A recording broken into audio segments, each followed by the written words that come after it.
ఓం సదాశివసమారంభాం వ్యాసశంకరమధ్యమాం అస్మదాచార్యపర్యంతాం వందే గురుపరంపరాం. జ్యోతిష్ శాస్త్రాన్ని భావితరాల వారికి ప్రసాదించిన ఋషుల యొక్క పాదపద్మాలకి నమస్కారం చేసుకుంటూ, అలాగే నాకు జ్యోతిష విద్యను నేర్పిన గురువర్యులు జ్యోతిష బ్రహ్మ కీర్తిశేషులు శ్రీ ఏరంకి సూర్యనారాయణమూర్తి గారు, సూర్య శ్రీ దైవజ్ఞ గారి యొక్క పాదపద్మాలకి నమస్కారం చేసుకుంటూ, ఓం శ్రీ మహాగణాధిపతి నమః, శ్రీ గురుభ్యో నమః, హరి ఓం. వీక్షకులందరికీ నమస్కారం. మే నెల 19వ తారీఖు లగాయితూ మే 25వ తారీఖు వరకు ఉండేటువంటి గ్రహగతుల ఆధారంగా ద్వాదశ రాశుల వారికి ఈ వారం ఏ విధమైనటువంటి శుభాశుభ ఫలితాలు కలగబోతున్నాయో ఈ కార్యక్రమం ద్వారా తెలుసుకుందాం. అందులో భాగంగా ఈ వారం ఉండేటువంటి గ్రహగతులను గమనిద్దాం. ఈ వారంలో మేష రాశి యందు బుధ గ్రహం సంచారం చేస్తూ ఉండగా, వృషభ రాశి యందు రవి, శుక్ర, గురు గ్రహాల యొక్క సంచారం జరుగుతూ ఉన్నది. అలాగే కేతువు కన్యా రాశి యందు, కుంభమందు శనేశ్వరుడు, మీన రాశి యందు రాహుకుజుల యొక్క సంచారం ఉండగా, చంద్రుడు ఈ వారంలో కన్యా, తుల, వృశ్చిక రాశుల యందు సంచారం చేయబోతూ ఉన్నారు. ఇటువంటి పరిస్థితుల్లో ద్వాదశ రాశుల వారికి ఏ విధమైనటువంటి శుభాశుభ ఫలితాలు కలగబోతున్నా తెలుసుకుందాం. అందులో భాగంగా కుంభరాశి వారికి ఈ వారం సానుకూలమైనటువంటి గ్రహస్థితి గోచరిస్తూ ఉన్నది. ప్రత్యేకించి ఈ రాశి వారికి 2వ స్థానమందు ఉన్నటువంటి రాహుగ్రహం, చతుర్థ స్థానమందు ఉన్నటువంటి శుక్రగ్రహం, అలాగే చంద్రుడితోటి కలుపుకుని 3 గ్రహాల తాలూకు శుభ ఫలితాలు ప్రత్యేకించి కనబడుతూ ఉన్నాయి.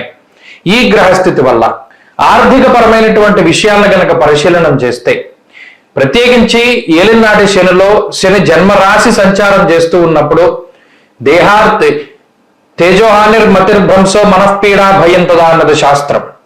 స్వయంకృతాపరాధం వల్ల మినహా ఏదైనా మీకు వ్యసనాలు ఉండి తేలిగ్గా డబ్బు రావాలి అనేటువంటి కాంక్ష ఉంటే, మీరు చేసేటువంటి పొరపాట్ల వల్ల మీకు డబ్బు దూరం అవ్వాలి తప్పితే ఈ గ్రహస్థితి వల్ల డబ్బును కోల్పోయేటువంటి పరిస్థితులు లేవు. ఎందుకంటే 2వ స్థానమందు రాహు ధనస్థానమందు మంచి బలంగా ఉన్నారు. అలాగే చతుర్థ స్థానమందు శుక్రుడు యోగిస్తూ ఉన్న కారణం చేత లక్ష్మీ యోగమే కనబడుతూ ఉన్నది. కేవలం స్వయంకృతాపరాధం వల్ల మాత్రమే ఆర్థిక ఇబ్బందులు వస్తాయి. కుంభరాశి వారు ఆ విషయాన్ని దృష్టిలో పెట్టుకోవాలి. అలాగే ఆరోగ్యపరమైనటువంటి విషయాలను పరిశీలన చేస్తే, అర్ధాష్టమ గురుడు గాని, అర్ధాష్టమ రవి, అలాగే జన్మరాశి యందు శనేశ్వరుడు, ఈ గ్రహస్థితి ప్రత్యేకించి ఆరోగ్యాన్ని పాడు చేస్తుంది. ఏ విధంగా? భాగ్యహాని భయం క్రోర అన్నది శాస్త్రం. మరీ ముఖ్యంగా చతుర్థ స్థానమందు అతిక్లేశం, బంధువైరం, దారిద్ర్యం, దేహపీడనం, కుటుంబ పరిస్థితులు, కుటుంబ సభ్యులు మీకు సహాయ సహకారాలు అందించకపోవడం, ప్రతి చిన్న విషయానికి మీరే కష్టపడవలసి రావడము, అలాగే ఏదైనా ఒక పనిని లేదా ఏదైనా ఒక బాధ్యతను మీరు బరువుని నెత్తి మీద పెట్టుకున్నప్పుడు మీకు సహాయం చేస్తాను అని ముందుకు వచ్చినటువంటి వ్యక్తులు గతంలో ఎవరైతే ఉన్నారో వారు ఇప్పుడు మీకు సహాయం చేయలేకపోవడం, ఇటువంటి పరిస్థితుల వల్ల మానసికమైనటువంటి బాధ అధికంగా ఉంటుంది. ఆ ఒక్క పరిస్థితి మినహాయించి ఆరోగ్యపరంగా ఏమీ ఇబ్బందులు లేవు. ఒకవేళ ఇబ్బందులు ఉన్నా త్వరితగతిన మీరు బయటపడుతూ ఉంటారు రాహు యొక్క అనుకూలత వల్ల. ఇక వృత్తి, ప్రవృత్తి, ఉద్యోగ వ్యాపారాలకి సంబంధించినటువంటి అంశాలను పరిశీలన చేస్తే అన్ని కూడా లాభసాటిగా ఉన్నాయి. ఉద్యోగంలో కొద్దిపాటి ఇబ్బందులు ఉన్నప్పటికీ వాటిని అధిగమించి ముందుకు వెళ్ళగలుగుతూ ఉంటారు. మానసికమైనటువంటి స్థైర్యం అధికంగా ఉంటుంది, ఆత్మాభిమానం ఉంటుంది. ప్రత్యేకించి ఎవరైతే మిమ్మల్ని గౌరవిస్తారో, ఎక్కడైతే మీకు విలువ ఉంటుందో అక్కడే మీరు పని చేయగలుగుతారు.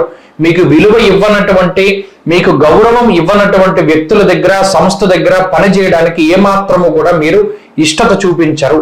కొన్ని సందర్భాల్లో ఇది మీకు చాలా ఇబ్బందిని కలిగించినప్పటికీ కూడా ఆత్మవిశ్వాసాన్ని, ఆత్మస్థైర్యాన్ని, ఆత్మాభిమానాన్ని మాత్రం వదిలిపెట్టరు కుంభరాశి వారు.